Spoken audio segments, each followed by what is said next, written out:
both wandering all over this room. Maybe I'll say what you're needing. You won't take back your pleading, and the sun will shine through. Tell me your story. When that keeps me falling asleep at your own. Maybe our hearts will stop mourning, 'cause tragedy's boring now that I found you.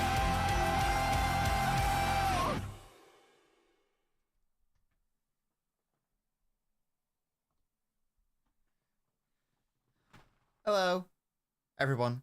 Welcome to another Post-Mortem with your boy, LNobbins. Apologies for slightly later than usual one.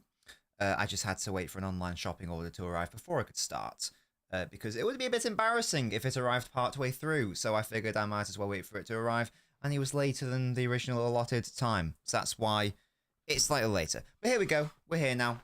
Hello, everyone. Today, what we are going to be doing, as always, in these post-mortems, is we're going to be discussing the game, Man City 2, Brentford 1. We're going to be talking about what worked, what didn't work, the sort of tactics therein. There was some very, very,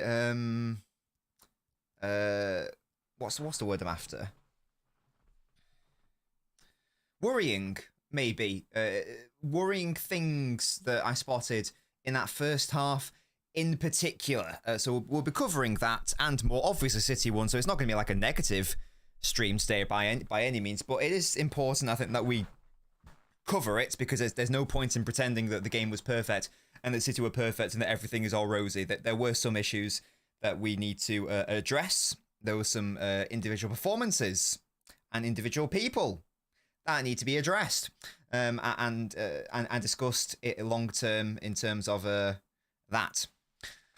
Bournemouth, Chelsea, Watchalong, are they playing right now? I have no idea.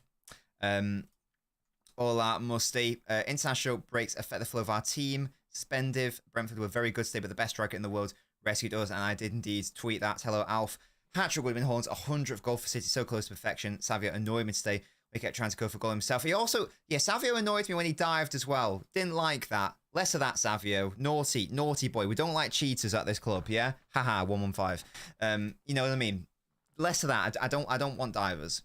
We'll get on to that, Fuskan. Absolutely. Yeah, guys, if you're watching, please leave a like on the video. It does really help. Not for me, Stephanie, no. Bournemouth and Chelsea are apparently playing. Right, if you want to... I've got no interest in watching that game. I'll be so real with you. Chelsea do not interest me this season, to be honest. They just don't interest me. Let's talk about the game, shall we? And there's only really one place to start. I think that probably is like the negatives and what didn't really work today from a City perspective. And let's actually start with the lineup. I think it was Fuskan actually who asked me on Twitter, what are your thoughts on this back four? And I said I hate it. And I don't hate the individuals, because there's lots of individuals in that back four who are quite good. Yeah, Musty, if you want to. Yeah, absolutely. Why not? If you want to update me on the score. They're all very good individuals, whatever. But here's the thing, guys. We today were playing Brentford. Now, don't know if you guys remember, a couple of seasons ago, they beat us at the Etihad.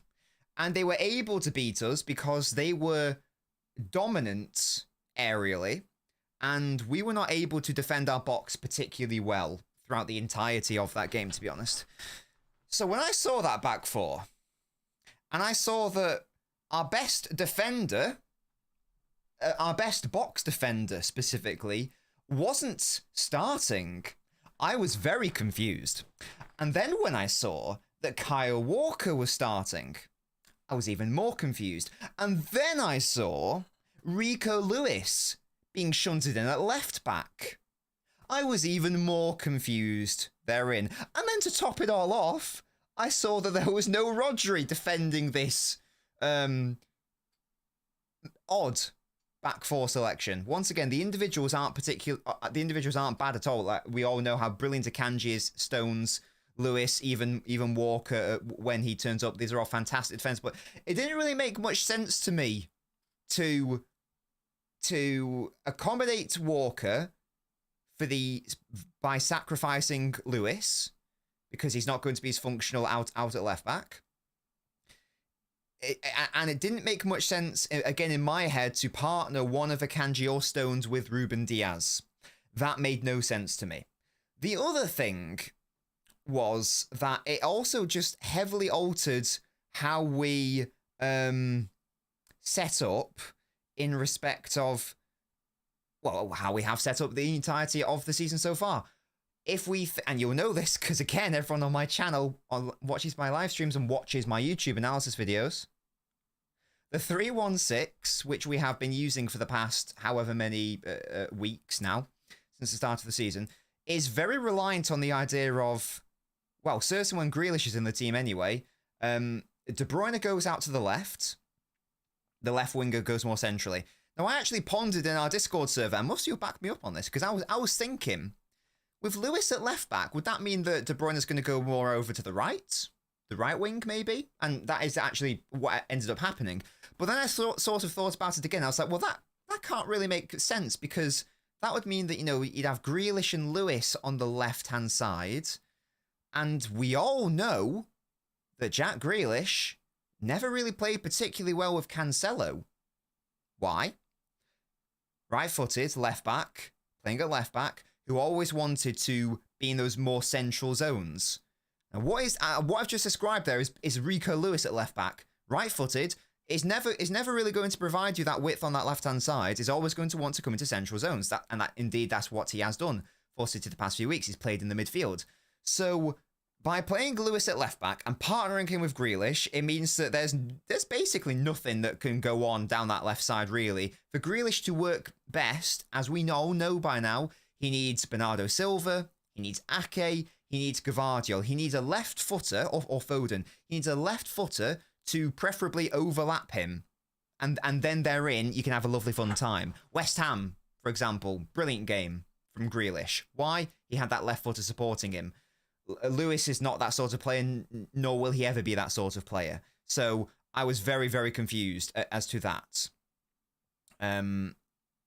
Didn't really make much sense to me from a lineup perspective. And again, you consider the opposition. I bring up the box defending one more time. They've lost Tony, but we know that they are still very good in the air. Brentford. We know how dangerous they are from set pieces. We know how dangerous they are when the ball's in the air. And that is exactly what happened in terms of the first goal. Just couldn't get a grip of it. Header. In the back of the net. Boom, 20 seconds in. Very odd. Very odd team selection, as I say. Wasn't really happy with the starting 11. Brentford are a good team. Brentford always give us issues. We lost against them a couple of seasons ago at home. And last season, we only won 1-0. We only won 1-0. So the people suggesting that this is going to be a battering, no. We were always going to concede, and it was always going to be low scoring from a City perspective. So I was very confused as to why we hindered ourselves in that respect. And Brentford were better than us in the first half. Let's talk about that for a second. I know that we were winning 2-1 at halftime, and indeed that was the final scoreline. But don't let the halftime result fool you. Brentford were, in my opinion, by far the better team overall. I believe they had more of the ball than us. Regardless, they had most of the control, and they had the majority of the dangerous attacks. Now, I'll be exploring this in more detail in my analysis video, which I'll either be working on after this stream or tomorrow morning, whenever. So expect to view that either tomorrow or the day after. But the main issue with it was that we set out to press in a 4-4-2, which is actually not what we've been doing the past few games. Normally it's been a 4-1-4-1, which I actually prefer, I think. Long story short, again, I'll go into it in more detail in the video. I'm not going to go into the exact specifics here, but long story short, our pressing was exposed. Our wingers didn't really know where to go. Our wingers felt the need to press the centre-backs, but then that left space out wide for Brentford for the goalkeeper to just ping the ball out wide. Our fullbacks then were confused. They didn't know whether to engage or back off. If they engaged, then they left a free man centrally. A really quick 1-2, Brentford are in. with like one ping over and then a quick 1-2 and they're in. If they don't engage and they back off, then that wide player just bypassed the entirety of our forward press, and it was a fruitless exercise. Now, thankfully, that was we sorted that out. Certainly in the second half. I'll need to review it again to see if we changed anything in the first half. But certainly in the second half, we came out. Rodri came on, gives us more control anyway, and we definitely changed the out of possession structure. We definitely went from a 4-4-2 to a 4-1-4-1. We committed far less bodies to pressing Brentford's keeper and Brentford's defenders. And from there, we were less aggressive in that sense. And from there, we were able to do better, basically. Brentford played very well. Again, that first half exposed us over and over again. So shout out Brentford. They did really, really well. But there's one main reason why they didn't win the game, guys. I'll give you guys a second to see if you can guess. Why didn't Brentford win that first half? Let me just catch up on the chat momentarily. And make sure you're leaving a like on the video, by the way, chaps. If you could, that would be lovely. Again, apologies. I know that this isn't directly after the game. So we might not get as many people as usual. But blame my Asda delivery driver. Hello, Paul. Good name. Big game next week, especially if Arsenal lose. Tomorrow we could open a great gap. Hey, Paul. And we'll talk about the title race because Liverpool dropped points. And they didn't only drop points, they lost. And they didn't only lose, they lost at home. And they didn't only lose at home, they lost at home against Forest. Unreal scenes. We'll talk about that. Absolutely, Paul. Hello, Louise. I missed your watch along today. Yes, apologies. Not apologies, but a statement. I go to the home games in the Premier League. So yes, sorry. There will never be a watch unless I'm like ill or something and can't go. There'll never be a watch along for the Premier League home games. I'm not on any cup schemes, so we'll be doing like the Champions League games, FA Cup, League Cup, and obviously Premier League away games, etc. But yeah, shout out to you, Louise. I forgot to put a pinned comment in. 1 second. I forgot to send that message. 1 moment. There we go. Okay, that's now pinned. Lovely. We'll talk about Stones, Musty. Hello, gent. Savio. Oh yes, Savio looks like a hamstring injury. I don't know, but it was. I tell you what, it better be a hamstring injury because that was in like the 91st minute. So many performances frustrated me today. It was in like the 91st minute, and he just stopped moving. And when he got dispossessed, and then Brentford were attacking us, and it's like they're still dangerous, lads. And he just wasn't moving. So I'm assuming that he pulled his hamstring and physically couldn't move. But yeah, it was very unusual. Yeah, apologies, gents. I was at the game, absolutely. And yeah, Iptras, the pressing didn't work in the first half. It's as simple as that. It didn't work. I've gone into it in a little bit of detail. I'll go into it in more detail in the analysis video.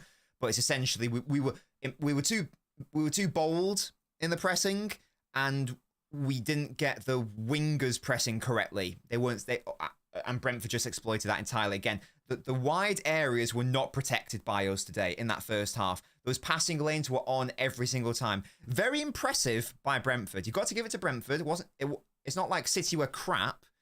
It wasn't ideal, but Brentford were brilliant and exploited it fantastically. So shout out to Brentford, who were, as I say, in my opinion, the better team in the first half. Yeah, they exploited it. So absolutely fair play to them. Pep took a gamble considering the next 2 games, says Dead President. I don't know if you got to take the gamble, though, because play Akanji at left back and play Lewis at right back and play Diaz. I think that's fine.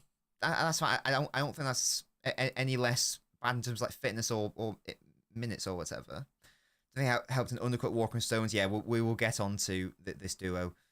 Phones Brentford, shame he didn't play. Yeah, hopefully he's going to be okay, though, Fuscam. Really good to see Rodri get a whole half. Rodri, by the way, not missed a beat. Oh, my God. This guy is just ridiculous, isn't he? I thought he was, because he apparently didn't play that well for Spain. I thought he was going to take, a few minutes, bit of a rusty, not quite got the sharpness ready. Just give him that Ballon d'Or. Give him that Ballon d'Or. Yeah, second half we were so much better. Not the best game, but thank for Haaland's carry. I'll be able to talk about him as well. It was just one of those games. But it's not just one of those games, Danny. And over-analysing is not the same as pointing out that our pressing structure was flawed and poor. Like, what? That's not over-analysing. That's just making a statement. Owen says, big time, 100%. Haaland loves City. Absolutely. Yes, indeed. Yeah, Edison was great. So, excuse me. We also praise Cover and Grealish for giving us more control. Why wasn't that the case today? Says Elder. Well, and we'll get into that. Basically, in fact, I'll address it now. Now, across the entire game, there were just individual errors. I thought Gundogan was very bad today, for example. He just kept giving away the ball. I don't know the exact stats on how many times he gave away the ball, but to my eye, it seemed that he was giving away the ball a lot. It was very, very unlike him. I'm going to just put that down to rustiness, because that's his first start for City this season, so I'm not going to have a go at him, obviously. So that's not an issue at all. But I feel like he was maybe the main... of someone you associate with not giving away the ball anyway, I feel like he was one of the main offenders. So that did hinder us throughout the entirety of the game, to an extent. The second half, there were some individual errors, but the first half had individual errors and it had the systemic errors. As I mentioned earlier, we tweaked and fixed the systemic errors second half. First half wasn't the case. And again, it's not just losing the ball, it's also losing the ball in dangerous, odd places. It's okay to lose the ball if you're like in the final third and there's no potential opportunity for a counter-attack. I think, you know, maybe Savio, De Bruyne, Grealish did that a few times. But I'm looking at like Gundo, for example. He was losing it in some very bad areas, deep, in relative terms, in terms of territory. Unlike him, you know, there's a time and a place to lose the ball, and Gundogan's not the sort of person I associate with that. Again, I'm willing to give him a clean pass on that because it's his first game. His first start. Rustiness, whatever, but he clearly wasn't quite there in respect of sharpness. So that is a thing. To be honest, I wasn't really happy with any attacker today outside of Haaland, obviously. Second half, De Bruyne, Grealish, Savio, they had their moments, of course. My favourite moment was the Gvardiol drive forwards. I think it's Grealish who does like a really fantastic touch into, he's got no right to make that ball or make that touch into Gvardiol's path. Gvardiol, absolutely the correct decision, I think, to slow it down, fake it, play it to Savio, is in a far better position to score. Savio just doesn't take his chance. But that was one example of a really nicely constructed attack. Even Walker, I'll say, and we'll get onto Walker defensively and whatnot, but even Walker, in fairness to him on the ball, he made a couple of very good decisions when he helped create an opportunity where Haaland, if Fleckham was forced into a really good save, and Walker played a nice ball to the left side of Brentford's box, I believe. That came to, was it Kevin who played it first time into Haaland, first time shot, really good Fleckham save. Yeah, so Eddie's the reason we didn't lose. Edison was fantastic overall, absolutely, yeah. I'm only joking. I don't actually, you know what I mean? I'm being cheeky. Yes, so, the reason why we won, we'll get into more issues in a moment. Hello, Matty. We'll get into some more issues in a moment. But let's talk about the positives now, you know, and then I'll go back into some more issues. So I've briefly touched on the systemic issues. I'll go into more individual issues later. Haaland bailed us out, to be honest. These are the sort of games where you need your generational players to turn up. Like, that second goal, for example, is ridiculous. And Edison as well. It's wonderful. Just going on the systemic point for a second, one of the weaknesses of how Brentford set up off-ball was that they basically were invited. They were asking for that long ball over the top. It was a similar thing to Brighton, either, was it last season or the season prior? I think it was the season prior, where Edison just pumped it up to Haaland, and he just like bullied to the defender, and he was able to score. Carbon copy goal. This one was even more clever, to be honest.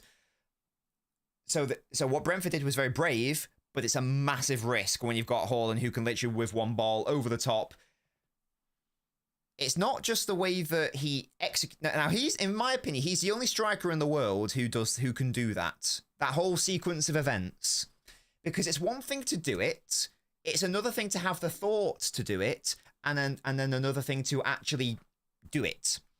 So he gets ahead of the defender, and he realizes that I can actually just like tactically almost like stop, not get the foul, it'd be a perfectly legal maneuver, and then just he's got no hope of getting past me, and then he's one-on-one, he dinks it over the keeper. No, I don't think any other striker in the world can do what Haaland did in that moment, personally. It was so clever and thought out and brilliant and unique, and it was a very clever way of City to get out of what Brentford were doing in terms of their pressing. Even for the first goal, I know it takes deflection, but how is he scoring that with his weak foot? It's not even a particularly good angle. Like, the ball to him from De Bruyne is deflected as well, I think. How is he scoring that on his weak foot from a tight angle? It's very impressive. Sometimes you need your best players to bail you out when the whole team or the whole structure isn't particularly good. And that's exactly what Haaland did, and he saved us, and that's the reason why we won the game. So, obviously, shout out to him for that. What was interesting, though, with the first goal, as much as I've praised Brentford and their bravery in terms of playing out from the back and bypassing our press every single time, again, seeking the wide areas, that was actually how they conceded their first goal, because they tried the ping to the wide areas. I'll have to revisit it, but they lost the possession therein. Bournemouth scored. Excellent stuff.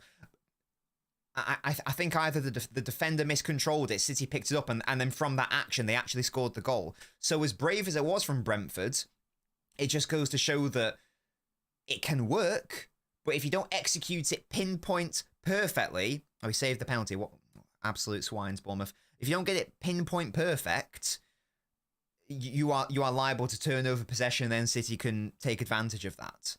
So... that was just an interesting thing that I just realised, that actually Brentford were trying to do what they did to get out of our press, but actually ended up in a goal for us. So that's always a trade-off. It's all about risk versus reward. So yeah, obviously Haaland saved us, and then the second half was a lot more controlled. Rodri coming on helped that. Gvardiol coming on helped that, of course. Diaz as well. Bernardo later on. They all helped to that. I also just think that in general, in addition to the system being better, just like our attackers generally played better, I thought Grealish was a lot better second half. Again, a couple of really good first touches, which led to really good chances. De Bruyne, some of his balls were really clever. Savio into some dangerous areas, not quite able to finish them off, but there were two chances where he could on another day, he could have had 2 goals. So I thought that he was a lot better in that second half than Haaland's Haaland. And the defence just looked a whole lot better in general. So I was happier with the second half overall. We'll get into some more individual areas in a moment now, because we can't ignore the elephant in the room. I can't think, because early in the seat, what's that in reference to, Jeremy? Sorry. If Vista played the full 90, Brentford could have done something. And they nearly did. Even in the 90th minute, they were still dangerous. I was convinced we were going to concede another goal. He also did well against Saka in the treble-winning year, if memory serves. I'm pretty sure that was a thing, because I remember being panicked that Ake was injured, and then Akanji just locked him down. So yeah, absolutely. Oh dear. Hey Flecken, says Bendiv. Savio gave away the ball. Again, I don't really have an issue with, like, our wide players giving it away too much, because when they do, in general, it's in less dangerous areas. Whereas if it's Gundogan giving it away, seemingly based on today, it was in a lot deeper areas, and it allowed Brentford to counter a lot. It was very unusual. Even, did he not clear it properly for the first goal? I can't remember. I know Stones, but I think before then, though, maybe Gundogan could have won that duel and he wasn't quite able to. Again, I'll need to revisit that. Good evening, Steve.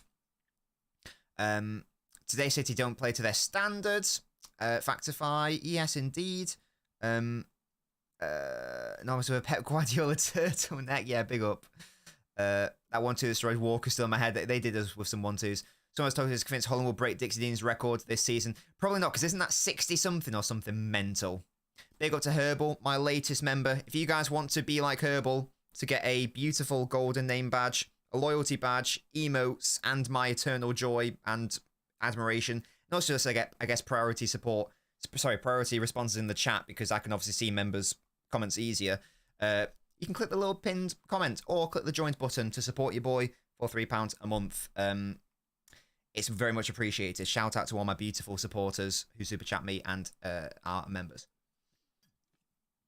Right, guys. Keep your questions coming in, by the way. We'll cover a lot of ground. Let's talk about individuals now, because we talked about. I think we talked about basically all the positives that I want to talk about. Maybe we'll revisit some. Kyle Walker and John Stones, to be fair.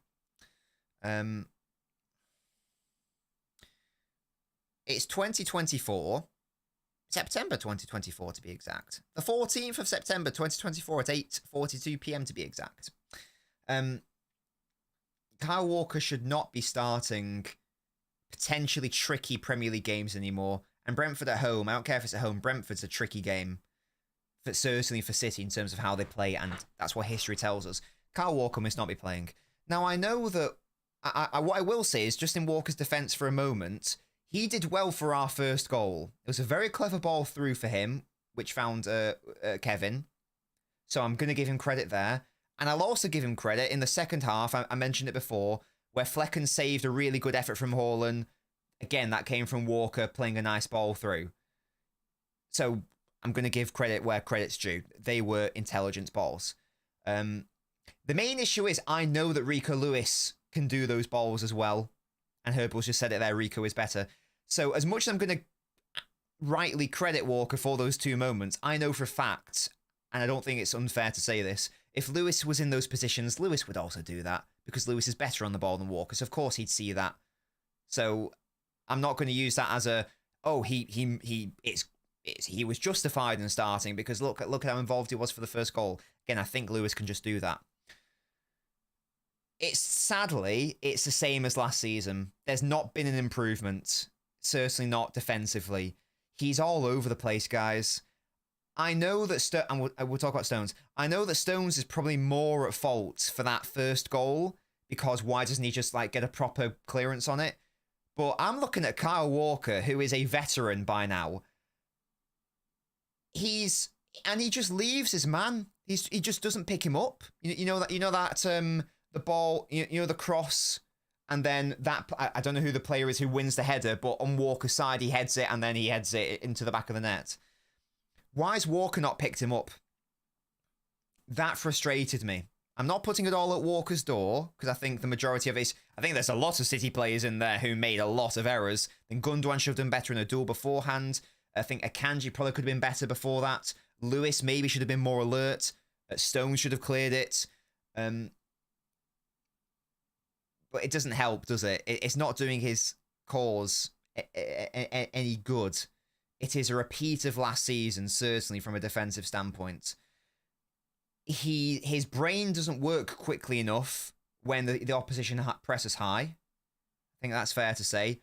Very, very unusual. Very unusual times when we're trying to play out from the back and it falls to Walker, and he's almost like clearing it out of for a throw-in because he panics almost. It's very unusual. The touch was poor.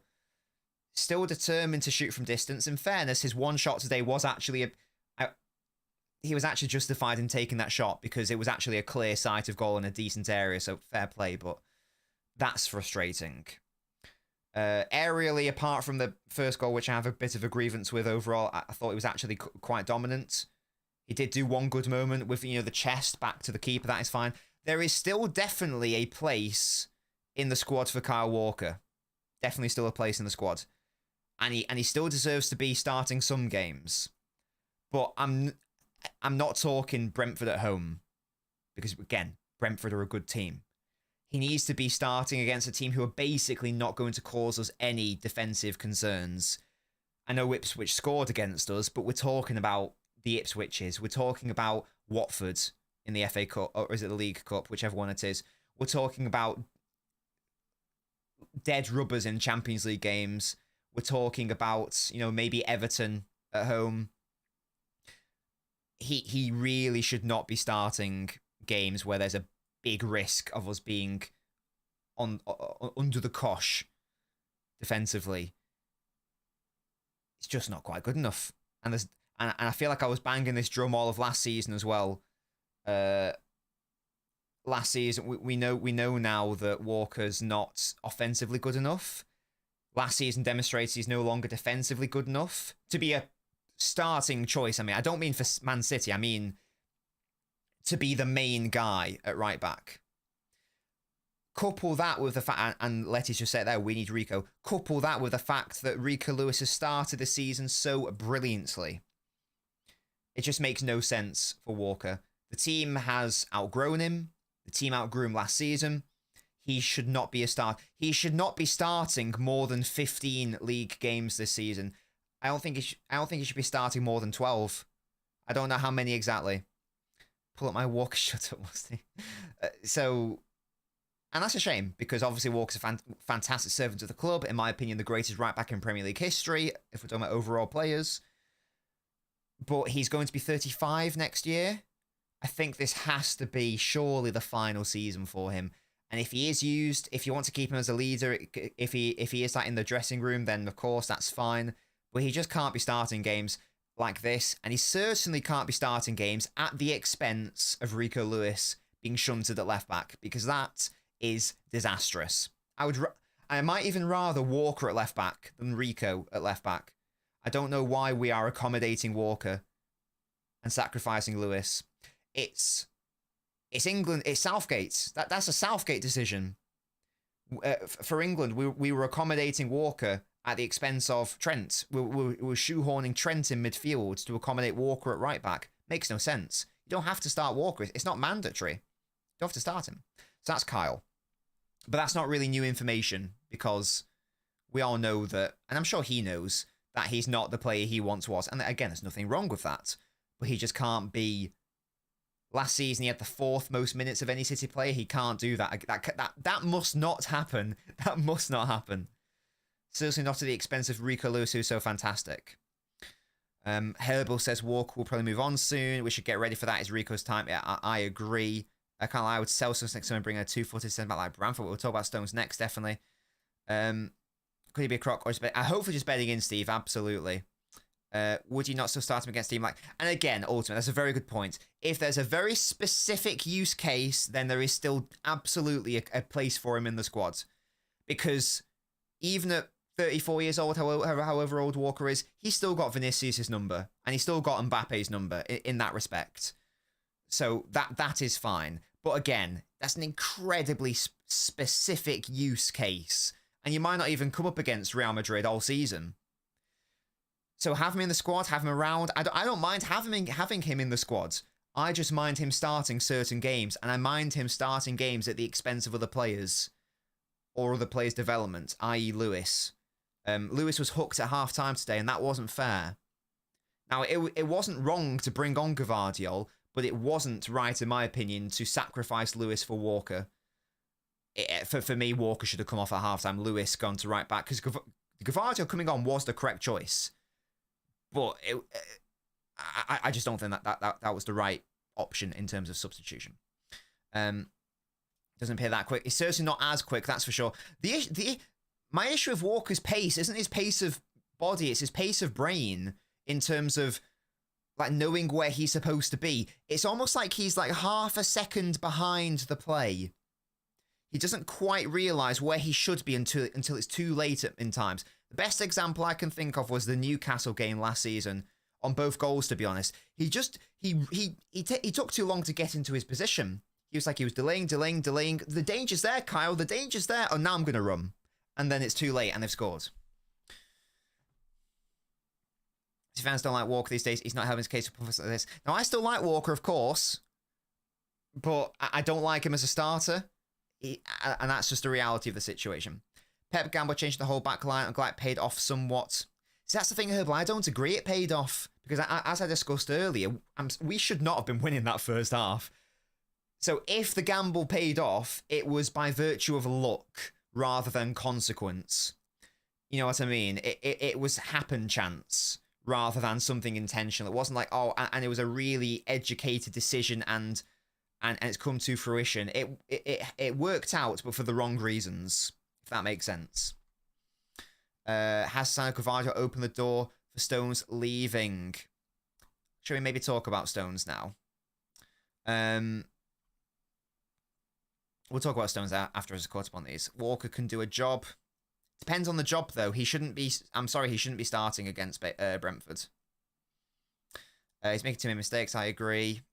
Interval Cook was alive. Have you mentioned the poor game management at the end? They kept giving it to Walker, prior to handing Brentford the ball several times. Yeah, we talked about giving the ball away a lot. Daniel, of course.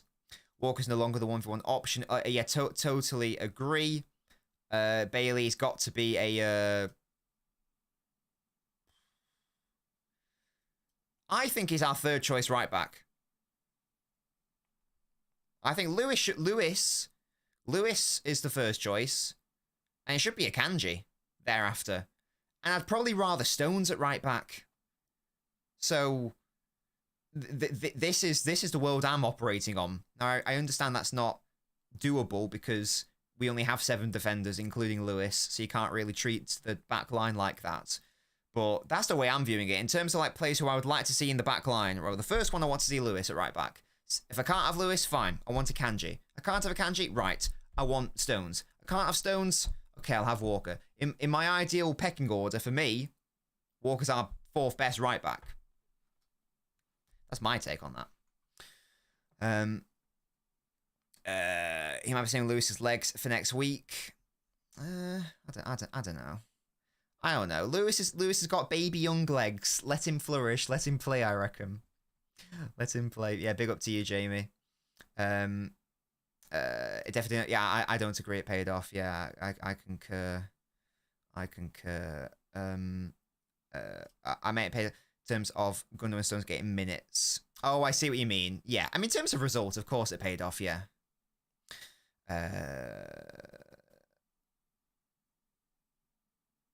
How very dare you? Wait, what? Sociedad are good. Of course they are. David Silva, legend. I know he's not playing for the main board, but you know. I'm just gonna... And Marcelo, I'm saying it, man. I'm saying it. We have to rotate back line. It's a good state rotation happened. I wonder when Foden play. I think you rotate in the games that it's reasonable to rotate in. As I said at the start of the show, Brentford are Brentford.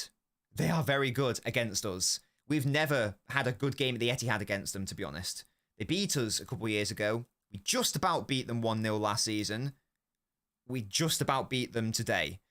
For me, today is not the day to be experimenting, benching our best box defender, playing our best right back at left back. That ruins the whole left-sided dynamics of Lewis and Grealish because that's not a combination that works, quite frankly. I just don't think today is the day that you put out that back four. For me. We got the result, and that's all that matters ultimately, but you get me. John Stones. I'm really, really concerned about John.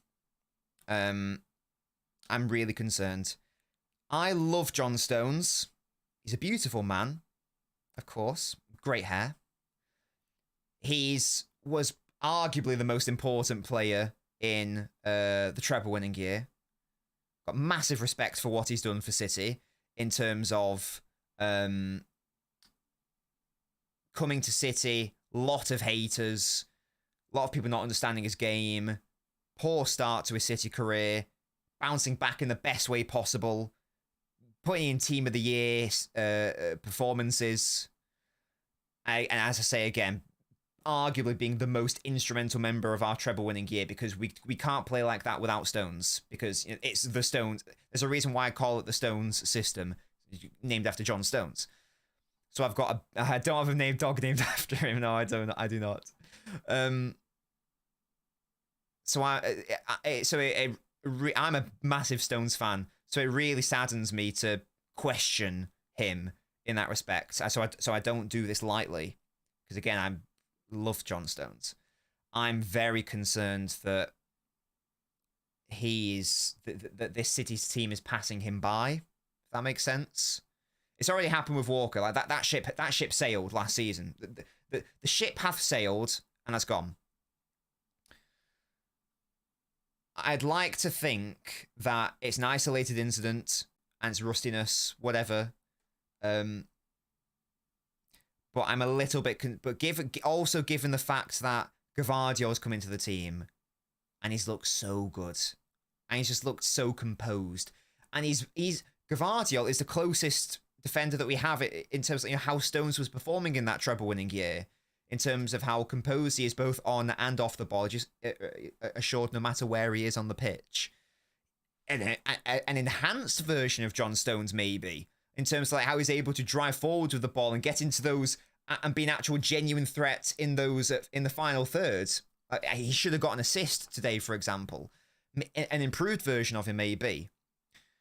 And when you also consider, the fact that Ruben Diaz is Ruben Diaz, and the emergence of Akanji as well. How brilliant our best defender last season, and Ake, who has also stepped up. He had a similar City what's the term, journey, you might say, to Stones. Signed, a lot of money, not particularly good at the start, bounced back, smashed it. Again, instrumental in our treble-winning year. It's a very similar path to Stones, but Ake's never really dropped off. Or I think someone just mentioned it in the chat there about his fitness situation as well. This isn't even talking about his fitness situation. He always gets injured, it seems. I don't know what his record is for starts in the Premier League. I appreciate that we always rotate, so it's not a massive negative. And really, it only matters if you're fit towards the end of the season, he was in the end of the treble-winning year. But there is a world where... What's Stones' contract situation? Let me just have a look, see. John Stones. Let's have a look at his contract. It expires in 2026. So... Not next, so not the end of this season, the end of the following season. Based on what is, again, very small sample size, but based on what's happening right now, it's not looking like Stones is going to get a contract extension. Now, that might mean that we end up selling him next year to get some money back rather than letting him go in a free. So this has now become a almost make or break season for Stones, I think. He's got to, because I assume he wants to, because he's still young for a centre-back. I think he's only 29. So, and Steve says it's got to be Stones' last season to prove himself. So he will, I assume, want another contract extension with City. And at 29 or 30 years old, whatever he is, he's easily got another, in theory, another 4 years at the highest level, easily, before any proper signs of diminishing. So an additional 3 years from now, he'd only be 32, 33. He's 30, so he'd be 33. That's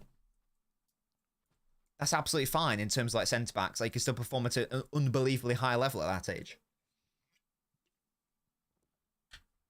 But if he's in the first instance not helping himself RE injuries and fitness. And then in terms of performances, because today, bad. I thought borderline bad or just bad? Game from Stones today. Just didn't look like John Stones. I don't know. It looked like the Stones, when we first signed him, maybe, far less confident in himself. Just making... just sloppy touches. Decision-making questionable. Not too promising in the air, if memory serves. Not really being that commanding presence in the box. Big season for him. Big season for him. Because City do not tend to let players just... we have to in the past, obviously, but in general... City don't really let players run down their contracts. We normally sell them. Next season, he'll have 1 year left. So this might be Stones' last season for City. I hope it isn't. I love John Stones. Brilliant player. When he is at his absolute best and when fit, there are some caveats there, of course. But when those parameters are met, I think he gets into City's best back line. But we didn't see that Stones enough last season because of injury issues. So we need to see it this year. And that's not just Stones, by the way. It's also Jack Grealish as well. So it's a big season for him as well. I would say that he played against West Ham, was very good. I know it's only an England game, but he was very good there. Second half today, good. So far he's ticking those boxes. But Stones needs to up it, to be honest. Especially when we've got Diaz. Diaz ain't going anywhere. Akanji stepped up. Gvardiol is right there. Gvardiol could be here for the next 10 years. And he already seems to have potentially overtaken him in terms of what he can do compared to Stones. So it's a big season for him, as I say. I'm almost happy to say that Walker's out of my mind. There's not much that he could do from this point to convince me that he should probably be on his way out at the end of the season or take a massively minor role. Stones, there is still clearly a hope there because we all know what a good player he can be. It's about the availability though. There's no point being, because I think when Stones is on it, he's one of the best defenders in the league. But there's no point being one of the best defenders in the league if you can only be that guy like 5 games in a year. That's a very extreme example, but you see what I mean. You've got to have someone that you can rely on. Big season for Stones. Let me know what you guys think. Big season for him, of course. Yeah, hopefully we don't get too many injuries. I agree. I think it's too soon to judge Stones. One bad performance to me isn't good enough. I pray for his... So, me too, this is... I'm not saying he's not good enough. I'm not saying get rid of him. But I'm just voicing some concerns. I'm genuine. These concerns don't come from malice. I love Stones. And I want him to thrive and do well. I want him to be brilliant and be as good as he can because I've been the biggest John Stones defender. Since we first signed him. Massive defender of him. Mainly from my mum, who never liked him. But I'm a big Stones fan, man. I'm a big Stones fan. So it hurts for me to talk about him like this. I don't use these words lightly. Seems super sluggish, yeah, indeed. At least 4 or 5 will go in the summer, says Steve. Stones, Walker, cover Ake, Bernardo, maybe Jack, Kiri, so it's a big... Wait, Ake? Really? I don't think Ake's going anywhere, is he? Surely not. Surely not. We need to sign a right back / left back next summer. Ake and Stones not reliable in terms of availability. Walker needs to be replaced. He played less than 1,000 minutes last season. Injuries aren't just down to luck. Does take care of himself? He must do, Elder. Surely he must do. Surely he's a Premier League athlete. Surely he does. The Walker ship has sailed and sunk in the middle of the ocean as well. Oh my god. Doku could have caused chaos. Yeah, what I would say is that if you're going to play Lewis at left back, you don't play and we said this at the top of the show. If you're playing Lewis at left back, you don't play Grealish at left wing. Makes no sense. You get Cancelo syndrome, where the fullback wants to go into the central areas, and then Grealish is like, "I want to go there, so fuck me, right?" That's why Grealish played far better in that second half when he had Gvardiol helping him out. And they've got a really good connection, Grealish and Gvardiol. It nearly led to a goal. Gvardiol, right, statement time. Oh, I think Gvardiol is the best left back in the world right now.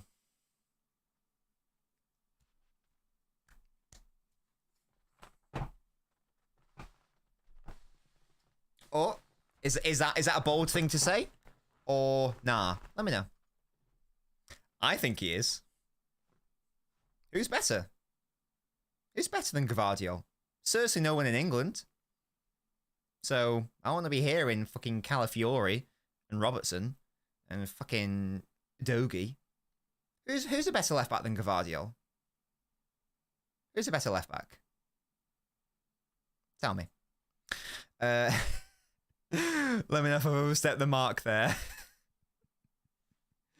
Let me know if I've overstepped the mark there. Stones really worried me today. He was nervy. Hopefully, Douglas, I'm reading too much into it, and hopefully he's fine. Yeah, totally Iptris, yeah, and we touched on that earlier. Grealish, well, yeah, we talked about Grealish. Absolutely. So far, I've been happy with how I started the season. Hello, Sai. Good to see you as always, matey. Yeah, guys, if you're watching, leave a like on the video. We do have over 150 people watching. I would love us to get to 100 likes, please. Thank you very much, guys. We're saying Maxi Nunes given time at Watford. Yeah, and those games are always fun because players have the opportunity to prove themselves. Hello, Alpha. Oh, Lewis Savio not injured. Yeah, Lewis, that would just be because we had to bring on Gavardio. Savio, I was obviously at the stadium. To my eye, it looked like a hamstring for Savio because he pulled up, he was holding his hamstring, and we were in a terrible situation defensively, and he just stopped. He looked like he wasn't able to move. So that tells me it was a hamstring injury, and that would be like out for like a month or so, which is a big issue. Mad Hash, I'm always happy. I'm always well when you're here, mate. Left back market is smelly, so yeah. That's what I'm saying, man. There's not many options in terms of left backs. I think that he might be the best. To be fair, he is. Gavardio's the best. He is. Gavardio's the best at the moment. He has to be. Theo Hernandez and Grimaldo, they can hold that, honestly. Gavardio's amazing. Gvardiol isn't the best. I don't know who is, but isn't it Gvardiol? It might not sound right, but who, Alf? Who? Steve says Alphonso Davies. I'm not convinced. I don't know in 2024. I don't know. I was a massive Davies fan. I've sort of fallen off the hype train a little bit of Alphonso Davies.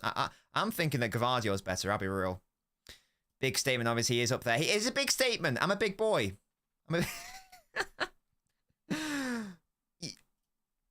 Instinctively, it feels like Davies is the correct answer, but I don't know if that is. I don't know. I think it might be Gvardiol. He was holding his Sammy Broccoli. Yeah, that's what I saw to my eye anyway. Gvardiol hands down the best. We say Stone's our 5th choice centre back.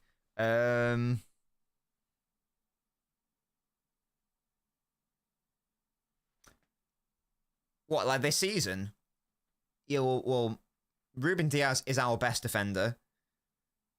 It depends if you're counting like Gvardiol and Ake as like centre backs or left backs, so it's tricky. But you know, if we're comparing him to the out and out centre backs, based on like form, then you'd have to put Stones at the bottom of the pecking order compared to Diaz and Akanji, who are our out and out centre backs. Diaz and Akanji were much better than last season, obviously due to injuries and fitness, whatever. So you would have to say that, wouldn't you? Who's that? That's Leif Davis, and he's crap defensively based on the very little I've seen of him in the Premier League. I know it's up against Salah and Savio, but good lord. Yeah, Vincent Kompany, big up to Vinny. DeMarco, I could be cheeky and say more of a wing back. It's a good point though. I like that. I like Mendes as well. In fairness, Alpha, but I have some defensive concerns with him. I do prefer Gvardiol. Well, of course I prefer him, but you know what I mean. Gvardiol's a full package, go forwards, technical ball, carry. Yeah, Gvardiol is like the epitome of total football. If he was like Dutch, if Gvardiol was Dutch in the 70s, I don't know what I'm trying to say there. What's my point here? I'm trying to say that Cruyff would love him, essentially. Like he can do everything, so it seems. Centre back, not a problem. Left back, not a problem. Pushing up into midfield and central areas, not a problem. Left wing, not a problem. You want me to shoot from distance outside the box? Not a problem. You want me to maraud forwards into the centre forward zones? Not a problem. He can do everything. I reckon he could do a job at right wing. I reckon he could do that. To be honest, cutting inside, he's got a decent shot on him. I reckon he could do that. So shout out to Yoshko. He's my boy. Great beard. And he's a baby as well. He's only 22, 21. He's a baby. He's very young. Shout out to him. He could have another decade at City, potentially. He could become a generational defender, genuinely. I'm so hyped with Yoshko. I think he's wonderful. I'm so happy we signed him. I was desperate to sign him. We signed him. Boom. Loved it. Guevara coming in today, and the impact on the defense is immense. Yeah, he's just so good. Guevara was Dutch in 70s too. Yeah, fairs. Hello, City re-uploaded. This rate, Haaland could score 85 Premier League goals in 38 matches by the end of the season. Yes, I imagine the rate will slow down. It's similar to the treble-winning year. Started it unbelievably quickly, but it balanced itself out. I don't expect him to be doing this well throughout the entirety of the season, but Haaland is going to, as long as he stays here for like another, 3 or 4 years, he's going to be regarded as the best striker in Premier League history. Definitely. I'm not comfortable in saying he's overtaken Aguero. Not comfortable in saying that. This is only his 3rd year here, so he's only had 2 and a bit years, so I'm not comfortable in saying that, but based on trajectory, Haaland is going to overtake him. And also, Haaland's added more to his game this season. We've discussed this in the past on a couple of shows the last couple of weeks. Haaland is getting better. And that is scary, because he was already the best striker in the world. And he's getting better. His overall play is getting better. His touch, his intelligence, his team, I think his team ethic as well. I've never seen Haaland press and defend like he has this season. At one point today, he was at left back. At another point today, he was at right midfield and right back defending. And making sure that the opponent doesn't have an easy time in terms of trying to play it out from the back. That is another string to his bow that he's added. This is something that happened to Aguero as well when Pep came in. Aguero was not that striker at first. That's why they had arguments at the start. But Pep turned him into that, evolved him, made him into a more complete striker. And that's actually what that's what Pep is doing to Haaland. He would easily break Shearer's record if he had as many games as him. Time will tell what Haaland does in terms of his next contract. Hopefully he signs an extension with us. But if he stays, like another few years, that record is his. Any scoring record in England is his if he wanted it. I think he's... No. I don't know if I do think he's better than Mbappe. I was going to say I think he's better than Mbappe, but I don't know if I want to say that yet. It's too early to say that for me. Too early. Big Maldini for Yoshko. Big up Maldini. I have to admit, Walker's long shot was almost... Yeah, to be fair, Daniel. To be fair, I actually backed him to take that shot. It was in a nice area of the pitch. There was no defender in front of him. It made sense to shoot from there. It's a fair play. Yoshko love, of course. Those people are idiots, Alf, because Yoshko never played badly last year. People who don't watch City, people who didn't watch City were saying he was playing badly. And then when he started scoring goals, they're like, oh my God, he's now brilliant. Like, guys, it's basically the same performances. Sure, they've gone up slightly, but to suggest he's gone from like a 4 to an 8, when really it was more like a 7 to an 8, bit silly. One more goal is fastest to 100 by any player ever in terms of... Yeah, that's mental. Is Haaland top 5 strikers in Premier League history? I think it's too soon, man. I think it's too soon, because you've got to think about longevity. This is why I will not entertain Luis Suarez in any conversations about best Premier League striker. I've got to be consistent with that. I think he will be, but 3 seasons does not a great Premier League striker make. Although, to be fair, did I say at least 3 great seasons? Or did I say at least 5? I think you got to do at least 5, haven't you? Before you can be properly considered in like the greatest Premier League conversation. I think 3 is too few for me. Because in like the top 5, you've got Aguero, you've got Henry, you've got Shearer, you got Rooney, Drogba, Andy Cole. So I don't think it's fair to say he's better than any of them yet. Even though in isolation he probably is, but as a striker, but it's too early. Have you had Nobbins? Have your vodka martini in front of you? No, it's Pepsi. Pepsi Max Cherry. Hello. I saw today at the Etihad the most genius sign I've seen in front of me. So it had it's Tony Book's 90th birthday. So shout out Tony Book. Our captain in like the 60s and 70s. Well done, Tony Book. If anyone knows what game that's from, let me know. there was a flag, and it was the Pepsi Max logo, but it didn't say Pepsi, it said Pep, so same font, and it said Max Trophies at the bottom. I thought that was really clever. So shout out whoever came up with that flag.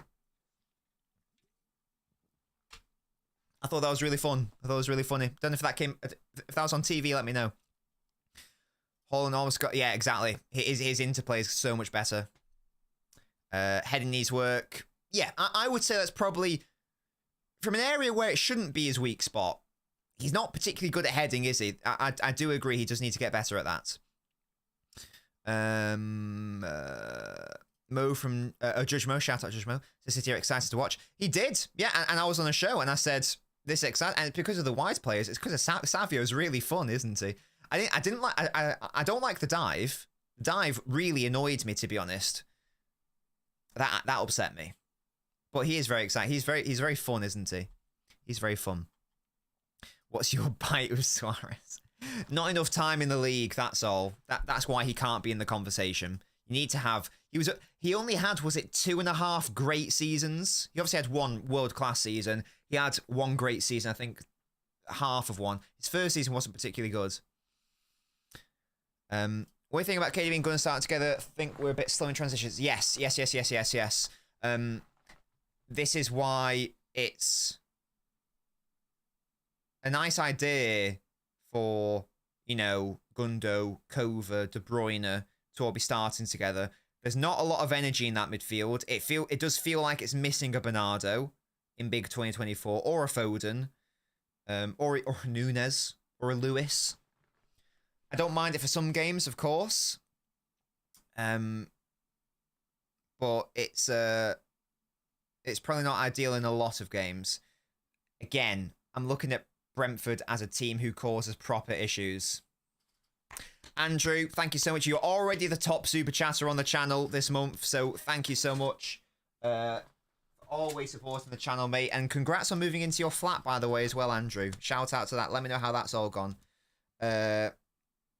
Seem like people seeing the light and they're having a meltdown. I told you we needed depth. Andrew's a Liverpool fan, by the way. I told you we needed depth and backing to be in a title race when FSG lovers told me shh. Thank you so much, Andrew, for your super chat. Yes, we can talk about Liverpool as well, potentially. But yes, very unexpected result, Andrew. I will try to catch up on the game tomorrow. Let me know what your thoughts were. Why weren't you able to score? Because you got Trent, you got Salah, you got I was gonna say Nunes. I realised that's not positive. Why weren't you able to score? What was the main storyline before I watch it myself? Let me know. But yeah, thank you so much, Andrew. Shout out. And you made Evie activate and do a little dance. Thank you. This will help pay for my meal, my food tonight. So thank you. You beautiful man. Don't see where Haaland goes if he wants to leave City. We've had this conversation before. It's always interesting to discuss, though. Excuse me. There are a finite number of... Well, it's a finite amount of everything in this world, for the most part. There's a finite number of clubs in which Haaland can realistically go to from both a financial perspective and a ambition perspective. And also, I guess, like a sentimentality perspective. There's only a few clubs who tick all three of those boxes. Nowhere in England, obviously. Nowhere in Italy. No finances. PSG is the only one in France. Bayern, the only one in Germany. And I could argue sentimentality there, not wanting to go there, but maybe he doesn't care that much. And then, as right now in 2024, nowhere in Spain. Because Barca wouldn't be able to make it work financially because of the salary cap issues. And Real Madrid have Mbappe. So unless Mbappe leaves, Real Madrid are out of the question. So as things stand, there are two options. PSG and Bayern. PSG seems to be going down a different route now in terms of their recruitment strategy. Bayern currently have Harry Kane. Now, obviously, that would change. Maybe they'll try to go for him. But even then, Bayern, I don't know what Bayern's wage structure is like, but Bayern, at least on the surface, don't come across as a team who are inclined to pay these superstar wages. Maybe that's bullshit. I don't know. I don't know the wages. But certainly the way they present themselves, they don't present themselves as a club who would pay Haaland's level of wages. Because you got to remember, it wouldn't be enough to pay what he's on right now at City. He's on a lot at City, obviously. They'd have to pay him. They'd have to pay more, of course. He's not going to take a pay cut. He's not going to take a sideways pay move. They'd have to be paying him like $500,000 a week, which for Bayern doesn't seem likely. Again, given what we know about the club. So really, that might even make Bayern out of the question, which would leave PSG. Does he want to play in League? Maybe he does. Maybe he doesn't care. Anywhere out of Europe's out of the question from an ambition perspective. So Saudi clubs aren't relevant for this conversation. So I think I've ruled it down to 1, PSG. I don't even know how attractive that would be to him. Unless Mbappe leaves Real Madrid, or unless Barcelona can sort out their finances, I think we've got him locked down, to be honest. Mbappe going to Real Madrid is the best thing that could have happened for City fans. If Mbappe is not at Real Madrid, that number 9 position is vacant, yeah? And that is perfect for Haaland at Real Madrid. That's probably the best club for him to go to be honest. Obviously, much bigger club than City. If we're being brutally honest, probably the only realistic step up in the modern, in 2024, the only true step up from City is Real Madrid. Is there any other club that's a step up from City? If we're being really realistic in 2024, I don't know if there is, outside of Real Madrid. Darren Bent. Oh, gosh. Yeah, bleed Dixie Dean. Yes, well done, Breeze. Let's get up to 100. We're on 89. There's 150 people watching. Come on, guys. Get it up here. More likes, please. Come on. Come on. Salah was arse. So far, I've seen a rather newer start than Jota, really. Was Jota that bad? Darwin effect. People gassing up slots Liverpool like Spurs last year. I like our defence this year, though. Barely. I only see him going Real Madrid once Vinicius leaves for $1 billion. Haaland's doing his time in farmland. That would go back to Bayern, says Alpha. If Bayern want him, they need to pay the money exactly. That's the thing. It's not just going to be... it's not just his wages. You've also got to pay... unless Haaland's leaving on a free, and let's be honest, City aren't going to do that. They're not going to let him leave on a free. Haaland goes for over £250 million. So, who is going to pay that, first of all? And then who's going to pay the wages? It's not just the wages. It's also the ridiculous transfer fee that City would demand of a player of his quality, who's only going to get better. So, that's the thing.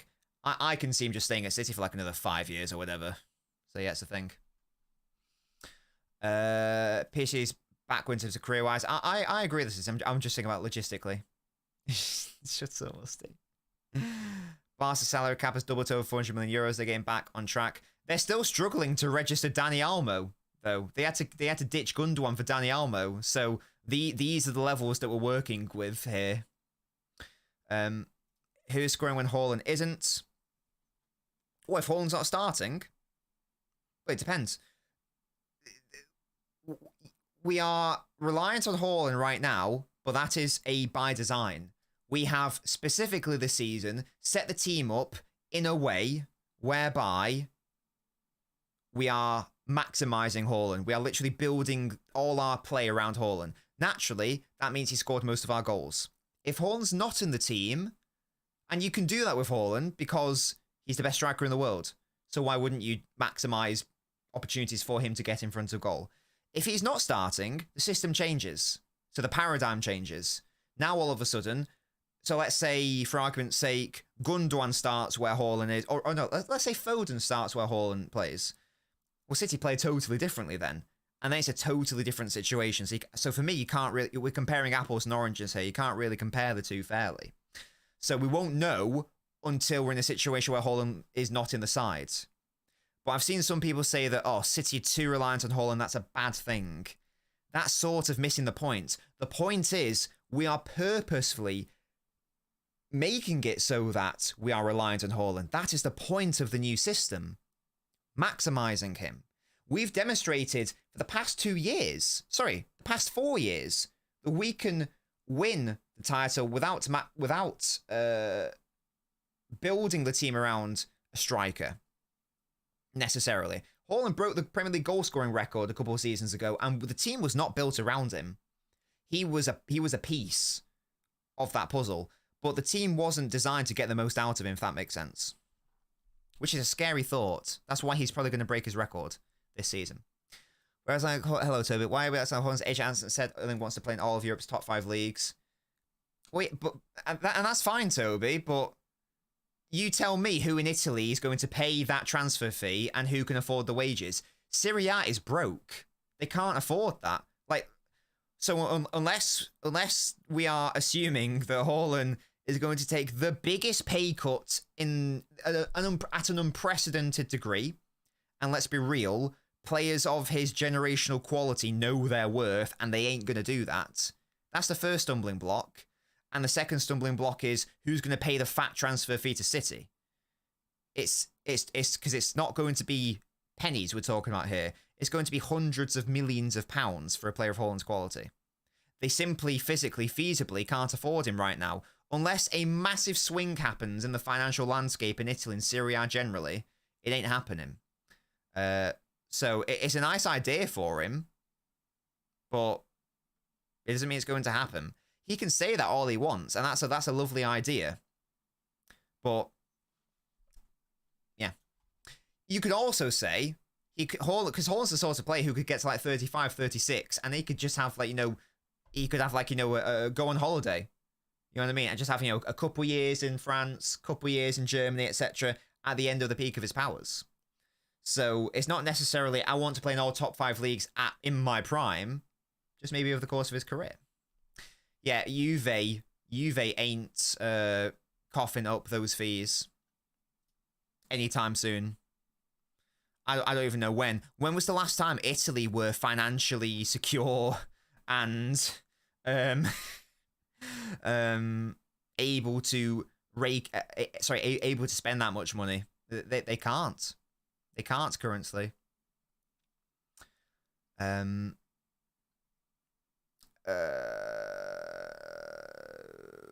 Wolf Haaland is playing but drops a stinker. Sorry, I don't understand the question. What do you mean? Well, but he's Haaland. I don't get it. He doesn't drop stinkers. He's Haaland. He scores goals. And obviously, wrong. Gundogan didn't help enough for Olmo to play. Christensen got injured for a few months, so they unregistered him. Wait, what?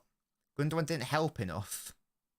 Wait, Gundogan didn't help enough for Olmo to play. Christensen got injured for a few months, so they. Wait, what? Is that real? So getting rid of Gundogan wasn't even enough. They've what's Christensen doing then? What's he doing? Hello? How bizarre. Do you think news will look elsewhere? I don't know what the future is for Echeverry, to be honest with us, Bim. We went back to Premier League to a false night. Yeah, exactly. I don't think it's an issue, to be honest. We are Sterling, Mahrez, and co high-scoring wingers. Now we don't. We've got Savio. If we're talking about pure output, that's what Savio is. Phil Foden has not seen a proper game yet, and he last season equaled the record for non-penalty goals for a midfielder in the Premier League last season. Gundogan is here. We all know how good he is at scoring goals. So I don't really see it too much of an issue, to be honest. Serie A is bare broke, exactly.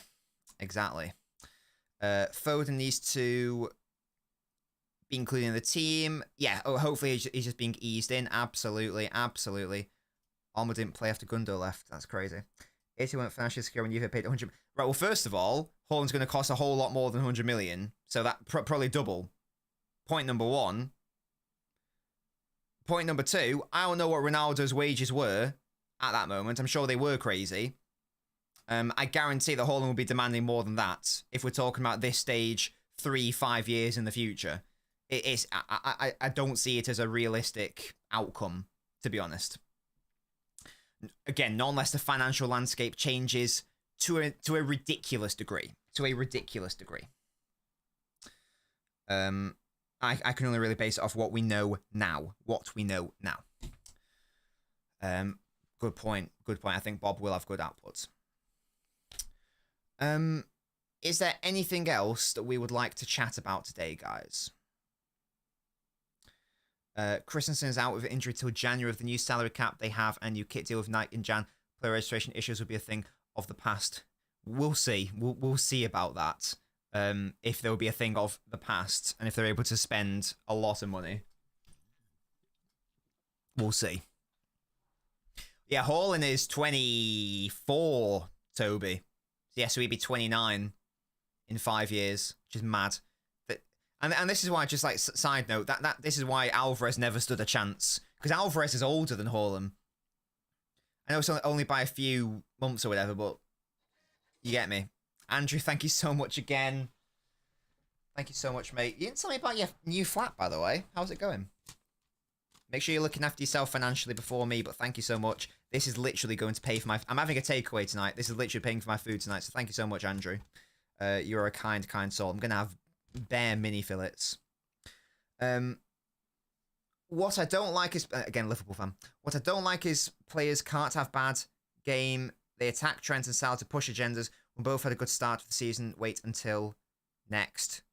Yeah. I mean, yeah, they're normally your game breakers, aren't they? You can't rely on them all the time. What are your thoughts on Szoboszlai, Andrew? I was a defender of Szoboszlai last season. I was like, give him time. It's fine.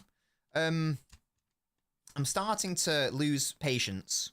Let me know what you think, though. What do you think of Szoboszlai? What's his best attribute for you? What's he do? What's his key attribute? What's his key contribution to Liverpool? Let me know. Let me know. I'm starting to... Dislike isn't the right word, but... Don't know. Thank you again, Andrew. And thank you for making me bald. Super chats make me bald. In case you couldn't tell. They also activate the Haaland printer. How sick is it I've got a Haaland printer, guys? Speaking of the best striker in the world, he literally prints out super chats and membership things. That's sick. Going to link up second to none. Yeah, I agree. Talk about Savio. I think he was really good. Stages needs to improve his finishing. Yeah. So again, apart from the dive, which really annoyed me, I thought Savio was all right. I'm not happy with the first half in general, but second half, a lot better. Could have had 2 goals. Should have done better with that Gvardiol pass, but he is so dangerous in the box. And I know he dived today, so which is a massive shame. But players are scared to engage with him when he's in the box because they know that they could very easily give away a penalty. So that means that defenders back off him, and that means he gets like an extra however many centimeters, whatever, in the penalty box, and that means he can cause absolute chaos. It's a lovely time. Brilliant. Really, really fantastic player. Douglas! Thank you so much for joining the Ultras Club, mate. Well done, Douglas. You also get a random footballer for that. Thank you so much, mate. There you go, Douglas. There you go. It even prints out... Okay, Douglas. Get a better profile picture. Thank you, but get a better profile picture. Just D. And your random player is... Leon Goretzka. Of Bayern Munich fame. So that is your random footballer. That is who represents you. So shout out to you. And welcome to the Ultras Club, mate. You'll enjoy your time here. Enjoy your gold name badge. Enjoy your loyalty badge. Enjoy your emotes. Enjoy the fact that you are supporting Nobbins. Flat's good. Wonderful. Yeah, so Savio, the dive was annoying. But, yeah, good overall. We've got a really good player here. He's fantastic. Very happy with the signing. He's a lot better than I thought he was. No right foot. There was one moment where he should have done better with a ball. I think it was through to Haaland. And all he had to do was slip it through with the right foot. And he did outside of the foot with his left. And it didn't come off. He needs to build on that right foot. Because it's borderline laughable how bad it is at times. He does need to sort that out. Where do you predict City finish? Yes, I predict us to finish cold in the automatic qualification spaces. Now, I have no idea where that is. I don't know like what numbers those are. I don't even know if it matters. You know, if you finish first compared to third, but there we go. Gundogan's a correct decision-making machine, absolutely. Midfield versus Inter, says Matty. I want Foden to start. I think it's time for Foden to get back into the team. I don't care. Rodri needs to start. This is a big game as well against Inter. Big game. I want Rodri. I want Foden. I want De Bruyne. Some combination therein. I'd love to see that. We might be doing... Judge Mo, who's an Inter fan, has asked if we can do a joint watch-along. I have no idea how that would work, but we might be doing a joint watch-along, Mo and I. So that might be fun. Let me know if you think that'll be fun, guys. KFC, Big Me. Because, let me tell you why. Because their mini fillets are actually really good in terms of the macros. Like, they've got bare protein, actually not that many calories, so I'm a slut for mini fillets. I hope so too, Ram. You think Somerset's rubbish? Yeah, fairs, man. Running about, says Broccoli. So playing in the wrong position for Pulleys a natural. Is he? Is he B? I thought he was a 10. Okay. I didn't know that. I was bummed Haaland against hat-tricks. I know, Mas. He would have broken history, man. He would have broken history had he done that. No one's ever done 3 hat-tricks in a row in the Premier League. Such a shame. He hit the post. In the post. Flex a prick. There we go. B can't play their Salah. There is... Yeah, obviously Salah's there. You better not, Citizen. But I don't like divers, B. I hate them. I'd give red cards for divers. I don't like them. There's a big difference between going down easily and being clever and just doing an outright dive and cheating. What's it to do without Haaland? Wouldn't be as good for sure. Fun fact, Haaland's more Prem goals than can start. Yeah, so how many is he on now, guys? How many is he on? Let's have a look. Erling Haaland. 9 goals. Insane, man. What was the Chelsea result in the end, lads? Did they win? Or are they still playing? What's the score? Let me know. I know Bournemouth missed a penalty or whatever. All-time stats. How many Premier League goals has he got? 72. He has as many goals as Danny Ings. He's got more goals than De Bruyne, Cantona, Chris Wood. This player's been in the Premier League a long time. Danny Ings. You know, guys, who is he 1 goal behind? Who do you guys think he is 1 Premier League goal behind? No, thank you, guys. Who is he 1 goal behind in the Premier League? I can't believe that. That's really funny. Oh my god. Guys, can you guess? Who do you think it is? That's so sad, man. I'm sorry. I know I shouldn't laugh. That's really sad. No, not Henry's way higher. No, not Vardy. Sadly, you're being too ambitious with your names here. Think closer to home. It's a current player, and it's funny. Why would I laugh at it? It's a current player, currently playing in the Premier League. Yeah. He's only 1 Premier League goal behind Gabriel Jesus. 1. That is insane to me.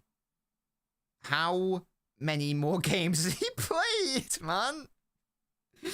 Oh my god, let's have a look, see. What does it say? Oh my god, that is terrible. I'm sorry, that is terrible. Again, I shouldn't laugh, but that is shit, man. Haaland. 70 appearances. 72 goals. Jesus has got 73 goals. 213 games. So what is that, an extra 140 games? That's insane, man. I know that Jesus is a very different player to Haaland. I know it's not fair to compare the two, but you know what's funny though, Andrew? You know what's funny? Was it like one of the interviews that he gave for Arsenal? I'm sorry, Toby, I know you're an Arsenal fan. He said something like, "Everyone says I'm not a goal scorer, but I think I am." No, you aren't, my man. No, you aren't. Where is he compared to? I think he's nearly... Did Drogba get over 100? How many did Drogba get? Yeah, Drogba got 104, to be fair. So he's a long way off Drogba. He's a long way off Drogba, in fairness. He's got to get 32. I reckon... How many goals did he score? We've played this game before. I think Haaland gets 40 goals this season in the Premier League. I think that's a reasonable... Outside injuries, I think that is a reasonable claim. In which case, he would be scoring an extra 31 from this point. That would put him at 103. 103. That will put him on the same as Cristiano Ronaldo. That would put him one behind Drogba. That would put him only 3 behind Darren Bent, who was in the league for about 20 million years. Insane. Insane. If Haaland scores next game, beat Ronaldo, yeah, it's crazy, isn't it, Cold? I don't agree with Drogba's overrated. I think he's a lovely player. Praying Church for a Spurs win, yeah, big up. Oh, and Kunku scored, what an L, poor Bournemouth. He could do. If he gets 42 this season in the league, he will surpass Drogba. If he can catch Shearer in 5 seasons, he definitely will. If he stays in the Premier League, he definitely will. Like, no, it won't even be close. It won't even be close. We've never seen goal scoring like this, lads. We've never seen goal scoring like this. It's insane. I'd go 40 goals as well, but not Joe's side. He'll score 80 Prem goals and we'll win the... Okay, chill. Yeah, Nkunku's a good player, to be fair. He's a good player. Where's he playing, Musty? Where's he playing on the pitch? Is he a second striker? Is he a wide player? Where? Yeah, 1-0 to the Chelsea. Up the Chelsea. I don't care about Chelsea, to be honest. Chelsea just... I don't know why, but we've segued a long way from the Brentford game. If you've got any more questions about the Brentford game, guys, let me know. Because I've got the house to myself tonight, so I can just like stream for as late as I want. I don't know what it is. Again, before we change topics entirely, let me just got any more questions or thoughts on the Brentford game from today. Chelsea have never really been a club that I've like cared that much about, if that makes sense. Not in like a bad way. More in like a, Liverpool, of course, annoy me because they're very good. And there was a rivalry of City. Obviously now Arsenal. Maybe it's just because there's never been a City-Chelsea rivalry in the Premier League. Never really. Maybe that's what it is. Maybe it's also because Chelsea have never been consistently great. They've never won 3 in a row, for example. And they've never, even like when they were very good in like the noughties and the 10s, there always seemed to be a lot of volatility about them. Like, they'd be brilliant one season, then be like, they sort of like drop off the next year. Maybe there's a little bit of that as well. I don't know. I don't really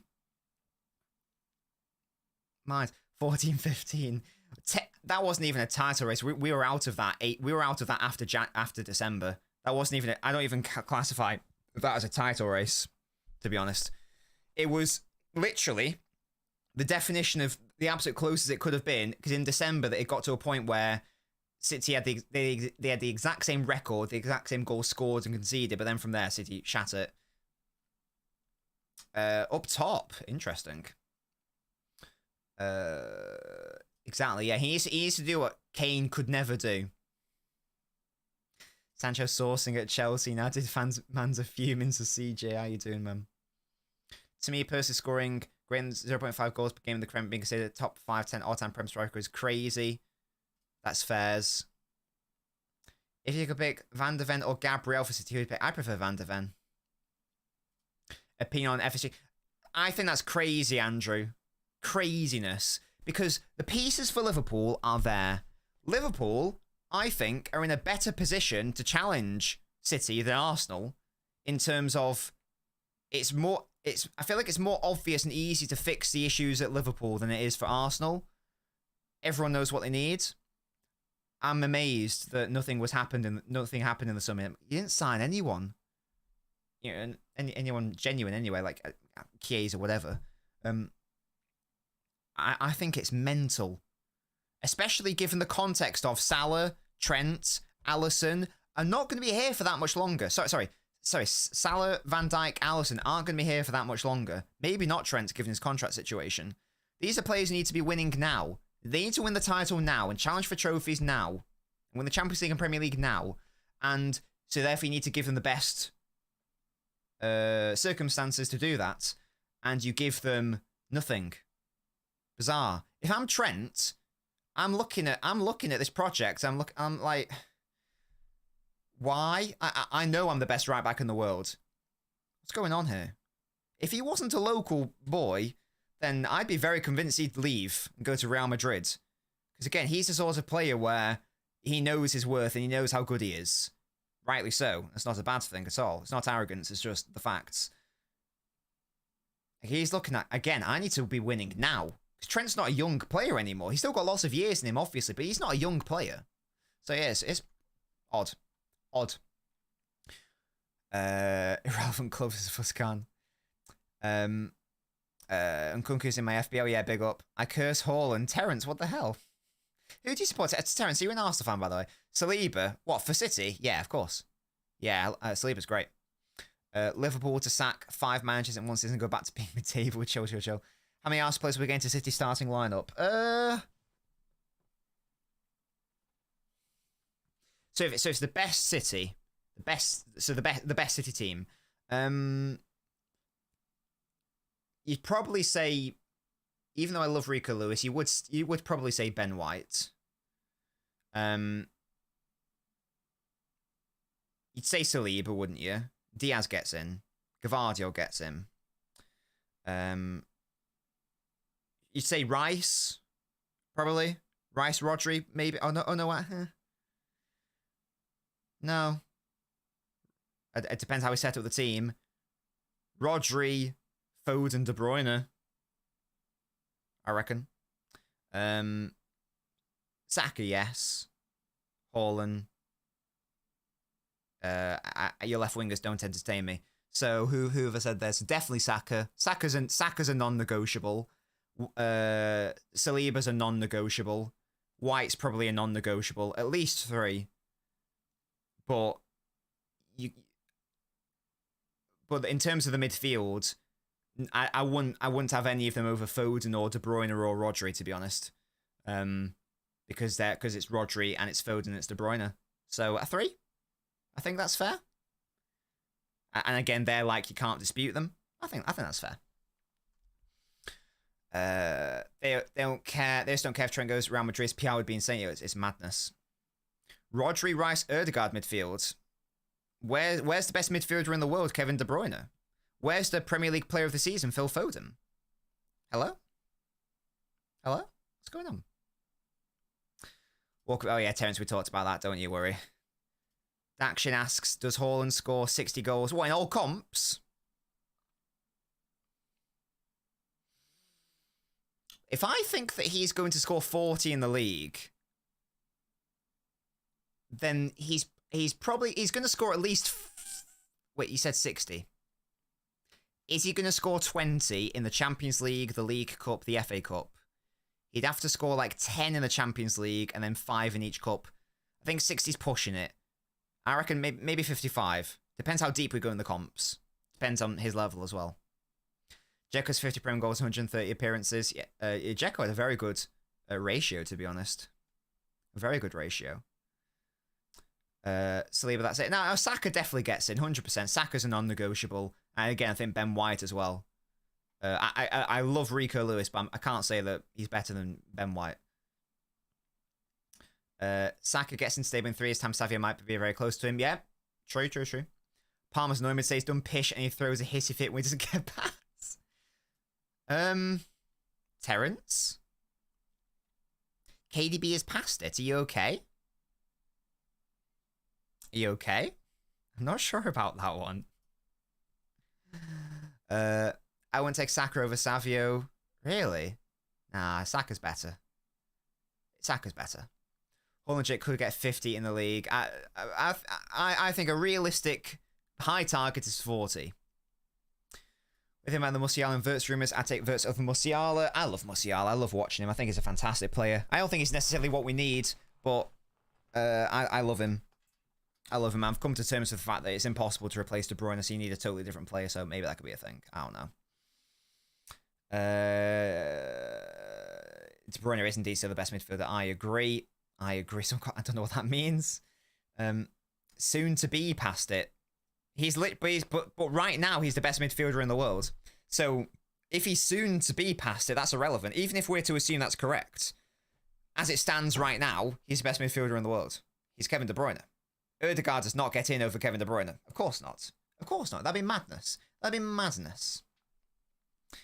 That'd be madness.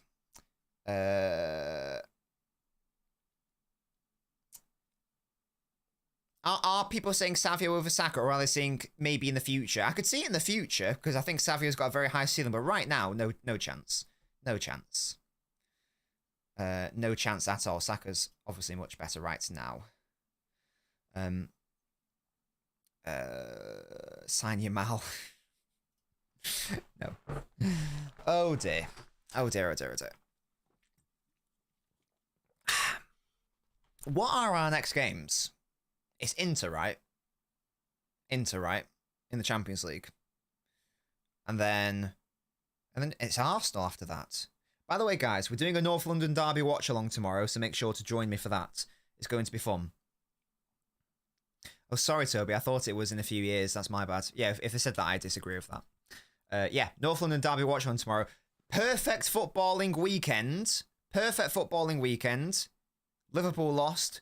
Let's please have Arsenal dropping some points as well. That'd be wonderful, because then that puts even more pressure on them when they come to the Etihad, and then that's a fun time. Hopefully, that's a very fun time.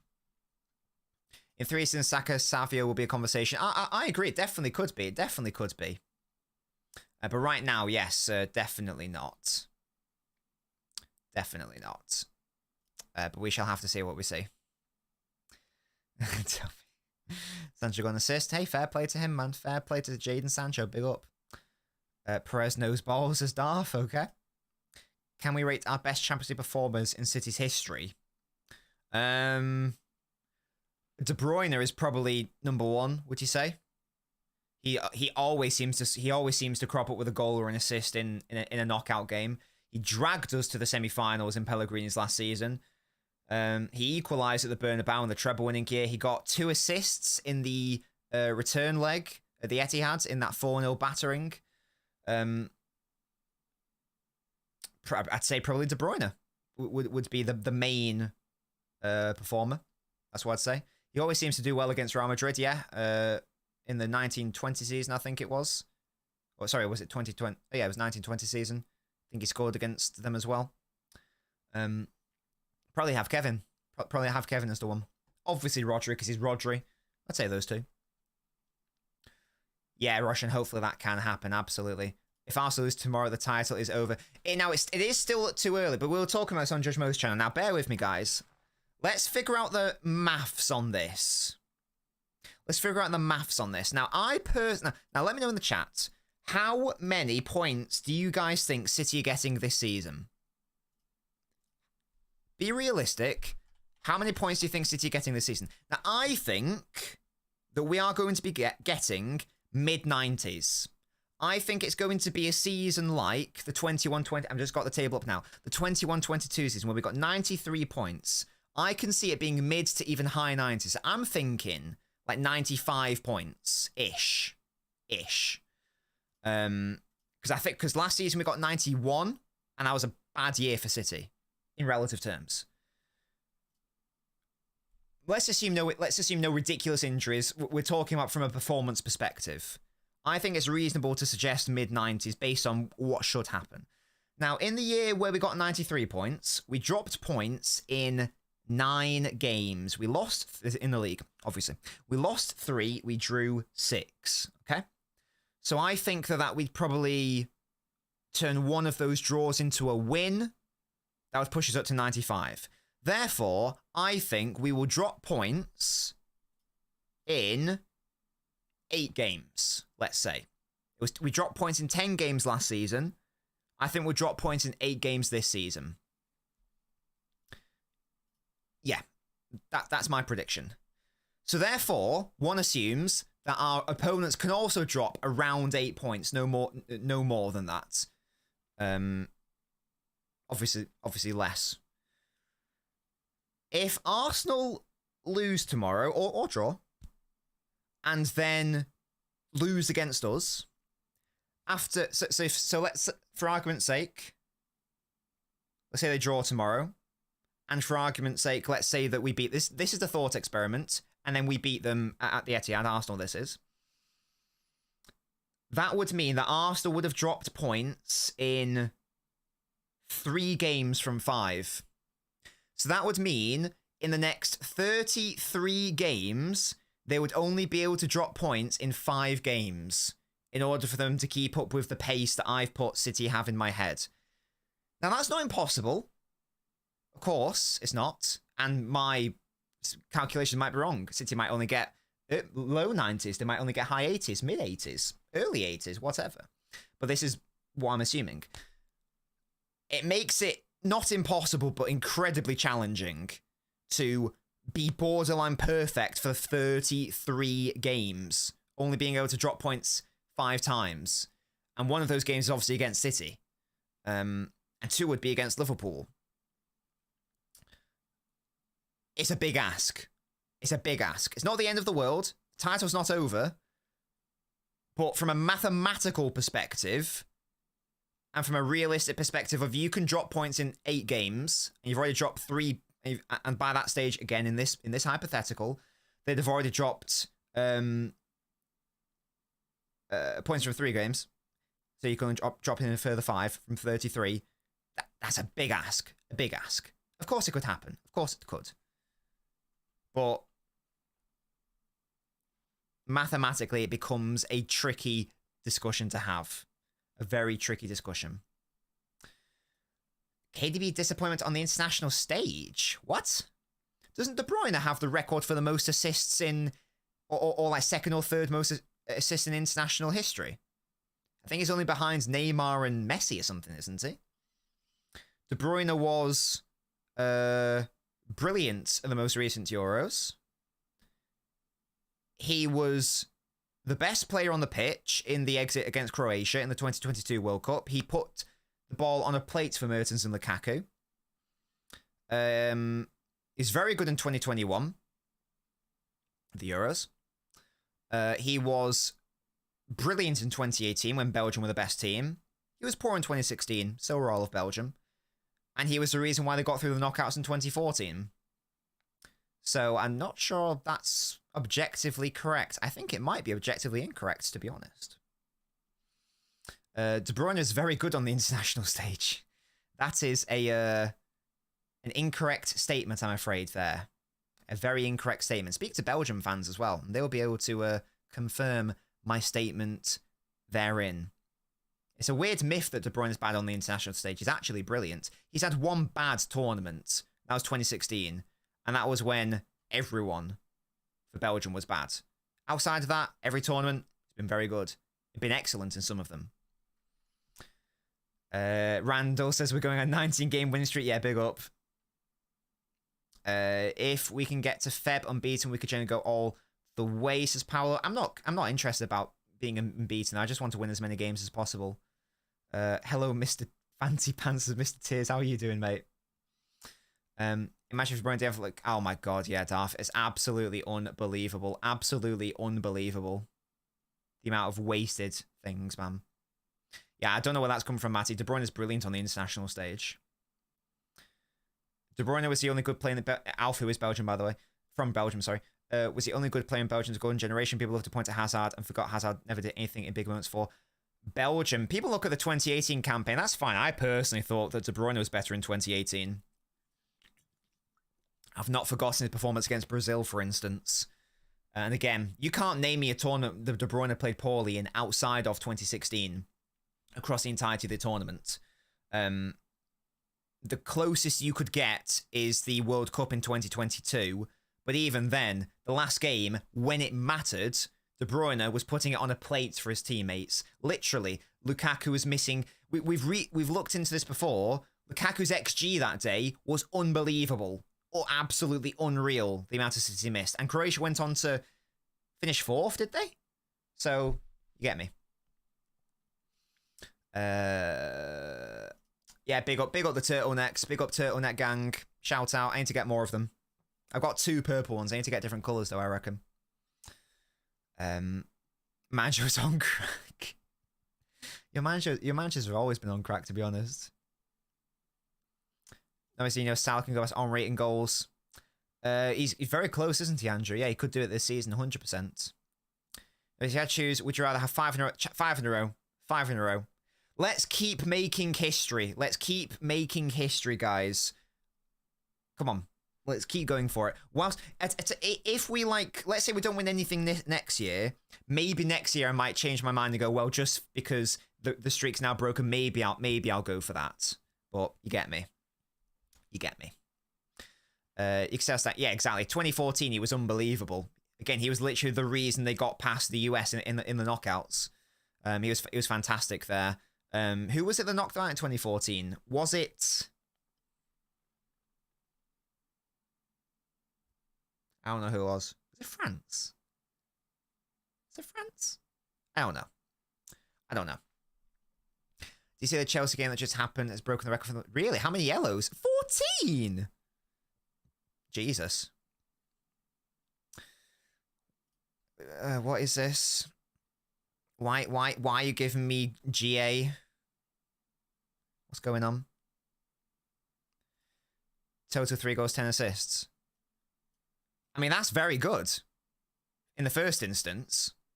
But in the second instance, I don't judge a player purely in output. But I tell you what, the output's pretty bloody good for World Cup, for major international tournaments. I would love a stat like that, if that's correct. And that's not even including the performances where he didn't get a goal contribution and was still the best player on the pitch. So yeah, there you go. I think you've proven my point there, Terence. Thank you very much. 6 for Bournemouth and 8 for Chelsea. Yeah, that's crazy. Chelsea's always a fun watch. They have so many prima donnas on their team. That would be lovely, wouldn't it? But there we go. Stats when show how good KDB is. He creates so many chances. Yeah, exactly. To suggest that De Bruyne was not good on the international stage is either displaying your youth or displaying your ignorance, quite frankly. Because you either didn't watch the games, therefore can't formulate an accurate opinion, or more worryingly, you did watch the games and you arrived at that conclusion, which is, as I say, is even more worrying. Pick your poison. It's one of the two. Because he did do very well in the international stage. Quite often his team let him down, which is a shame, to be honest. I thought Belgium... that being said, Belgium were the best team in 2018. France beat them. But Belgium were the better team in that tournament. Sadly, the better team doesn't always win knockout tournaments. That's not how it works. So that is a thing. Again, you can keep giving me stats if you want. That's absolutely fine, but it won't change the reality of the situation. As I say, it either displays youth or ignorance, or both, in fairness. But it's certainly one of the two. It's certainly one of the two, because it can't be logic, and it can't be rationale, because it's just not correct. And it's just not true. So we're going to end that line of inquiry now, because it's boring. Yeah, that is a thing. Oh... Lads, this has been a good stream, hasn't it? Does anyone have any final questions, final thoughts before we wrap up? I was going to go to the gym snap. It's now 10 o'clock and I can't be bothered. It's going to be way too late, so I'll try to go tomorrow morning before the North London derby. Again, we will be here tomorrow for the North London derby watch-along, so please make sure to join me for that, guys. It's going to be a fun time. Our watch-alongs are always fun, of course. We talk about the game. We also talk about lots of things, so there we go. It is a thing. Yeah, again, Terence, it's either ignorance or youth. I would be interested to know how old you are if you wouldn't mind sharing. You don't have to say if you don't want to, but as I say, I have my suspicions. Let's just say that. Arsenal are going to lose. Yeah, what are our predictions for tomorrow, guys? What are our predictions? I still think Arsenal are winning. I still think Arsenal are going to win. But there we go. Do you think Rico will keep a spot in the 11? He should, Emmanuel. He's our best right-back option. You bloody should. Savio was okay. First half struggled a little bit. Second half a lot better. Whole team was a lot better, to be honest, second half. Got an injury towards the end. I hope he's okay. Looked like a hamstring injury. Belgium won the best team 2018. Striker vanished in big moments. Defensive made for Spurs players. Yeah, but that was good Spurs players. Like, that was when Vertonghen and Alderweireld were really good. I know, degree Alf. I think you were the best team in 2018. I thought you were better than France, to be honest. Douglas, thank you so much. You are our latest member, by the way. Welcome to the Ultras Club. Thank you so much, mate. Really appreciate that. 5-1. Good lord, good lord, Mars. That is not happening. It's 24-0. 2-2, says Matty. I think it's going to be... Do I think Arsenal will concede? I'm going to go 1-0 Arsenal. I think it'll be low scoring. I think Arsenal will get the job done. I'd love to back Spurs, but I can't back them, man. Spurs confuse me. Spurs confuse me. They're a very disappointing team. They're a very disappointing team. They're sometimes they're spineless at times. It's very annoying because I like Ange. I want to like them, but they're annoying me. They do annoy me. That's the thing. Right, guys. This has been a really good stream. Thank you so much for joining me. Brentford. Post-Mortem.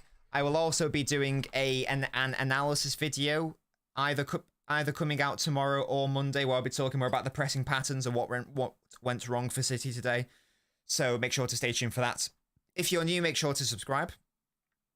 Leave a like on the video. Thank you so much to Andrew for the 2 super chats. Thank you so much to Douglas for joining the Ultras Club. If you guys want to be absolute madmen and support me, if you're able to, if you can afford £3 a month, and you want to, obviously, click that join button, or click the link in the pinned comment, become a member, get your name printed out. That I keep these, by the way, forever. So they go in a Yu-Gi-Oh box forever. So be a part of Nobbins' bedroom for all eternity. If you would like to. You don't have to, but if you can do that there. Again, shout out to Douglas for doing that. Until next time, guys, thank you so much for watching. Join me tomorrow for the North London Derby. And stay tuned for my analysis videos. If the North London Derby is interesting, I might do an analysis on that as well. Until then, guys.